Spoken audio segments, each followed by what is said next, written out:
कौड़ी भगवान परम पूज्य बोधिसत्व बाबा साहब डॉक्टर भीमराव अम्बेडकर मंच पर बैठे हुए हमारी संस्था के सम्माननीय वरिष्ठ अधिकारीगण, इस कार्यक्रम में शामिल हो रहे हमारे संस्था के पदाधिकारीगण, मित्रों, माताओं, बहनों, बच्चों,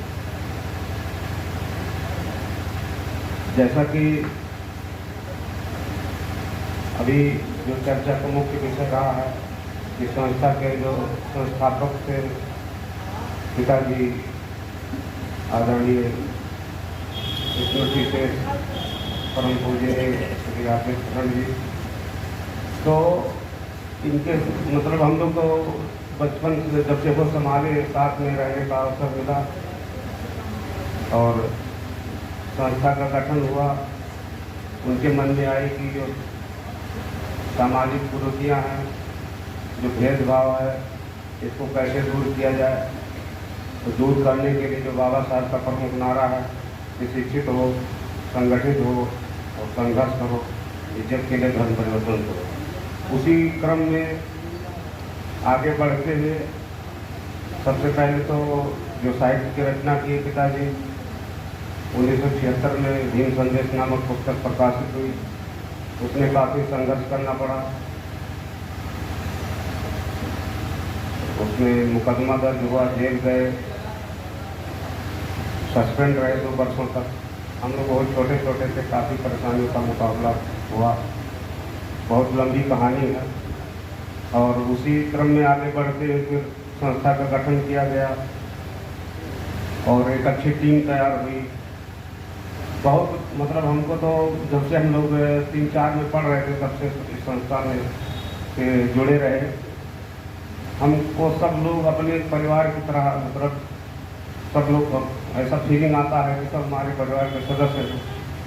और पिताजी की अगुवाई में वास्तव में इतना अच्छा टीम बना, ये हमको तो लगता है कि अगर देखिएगा तो अंतर्राष्ट्रीय लेवल की इतनी अच्छी टीम आपको नहीं मिलेगी, क्योंकि कई जगह हमको भी कई राज्यों में रहने का मौका मिला।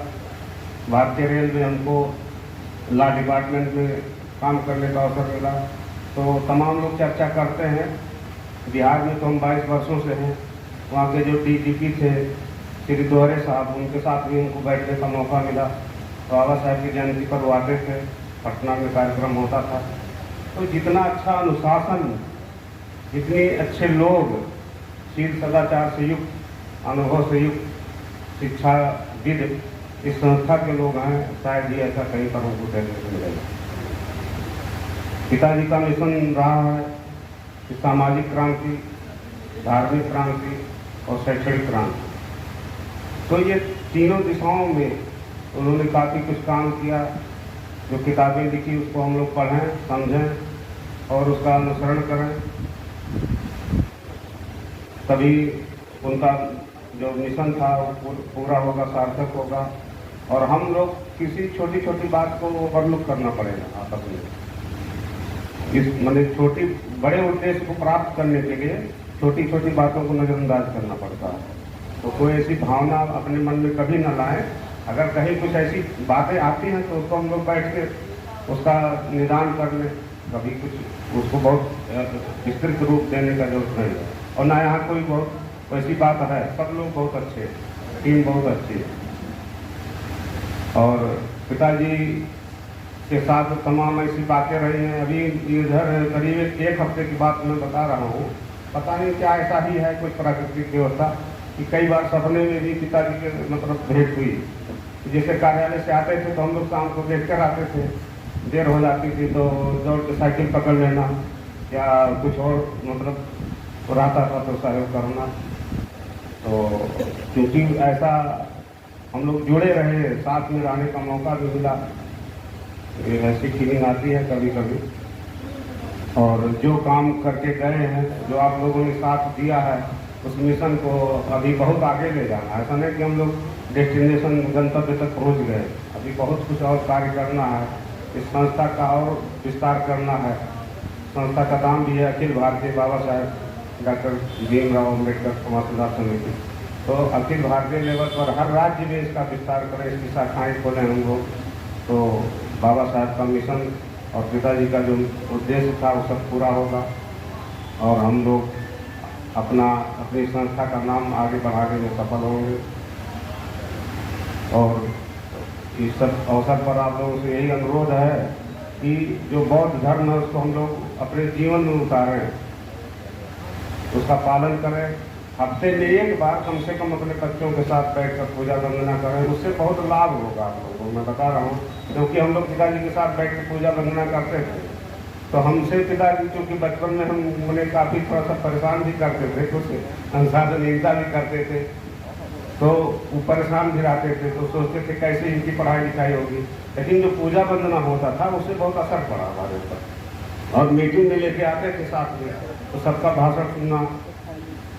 जो हमारे पदाधिकारी का है साथ में, जैसे अभी मैडम श्रीमती प्रभावती देवी जी दीदी जो हैं, श्री तरुण कुमार चाचा जी हैं, हमारे वर्तमान संचालक जी हैं, श्री राम सवारी मार साहब हैं, बालगांव के बुद्धप्रकाश मार साहब हैं, तो सब लोगों के साथ जैसे हम लोग को एक अपनापन, और जैसे आप बड़ों के साथ बैठिएगा तो तमाम अदब आपके आप ऑटोमेटिक आ जाएगा कि हमको कैसे रहना चाहिए। अगर जो रहना सीख लिया वो बहुत आगे जा सकता है। पिताजी का जो चिंता था उसको हमने धीरे धीरे जैसे पढ़ाई लिखाई अच्छी करते गए, मेरिट में आगे बढ़ते चले गए, और आप लोगों के आशीर्वाद से अभी मतलब एक जो होता है ग्रुप पदाधिकारी बनने का मौका मिला। अब पिताजी नहीं है, लेकिन उनसे चर्चा हम करते थे कि पप्पा ये मैंने 2022-23 तक तो हमारा हो जाएगा पोस्टिंग। तो कहते चाचा ठीक है, वो सब होता रहेगा, अपना जो काम है वो सही से करो, ईमानदारी से करो काम। आप लोग भी जहाँ भी जो भी जिस पद पर हो, कोई पद न छोटा होता है न बहुत बड़ा होता है, हर व्यक्ति महत्वपूर्ण है, और हर व्यक्ति में रचनात्मक शक्ति होती है, हर व्यक्ति में आध्यात्मिक शक्ति होती है। अब उस शक्ति को कौन कितना डेवलप कर पाता है उस व्यक्ति पर निर्भर करता है। क्योंकि बहुत बातें हैं, छोटा सा अनुभव जो भी मेरा है कि आज तक मैं कुछ अगर सोचता हूँ तो पूरा हो जाता है, या किसी के बारे में बोल दिया तो हो ही जाता है वो। तो अपना जो स्पिरिचुअल शक्ति होता है, आदमी जैसा डेवलप करता है वैसा उसका लाभ हानि उसी को प्राप्त होता है। आज पुनः बाबा साहब और भगवान बुद्ध को याद करते स्मृति से पिताजी को के चरणों में विनम्र श्रद्धांजलि व्यक्त करता हूँ। नमो बुद्धाय। जय।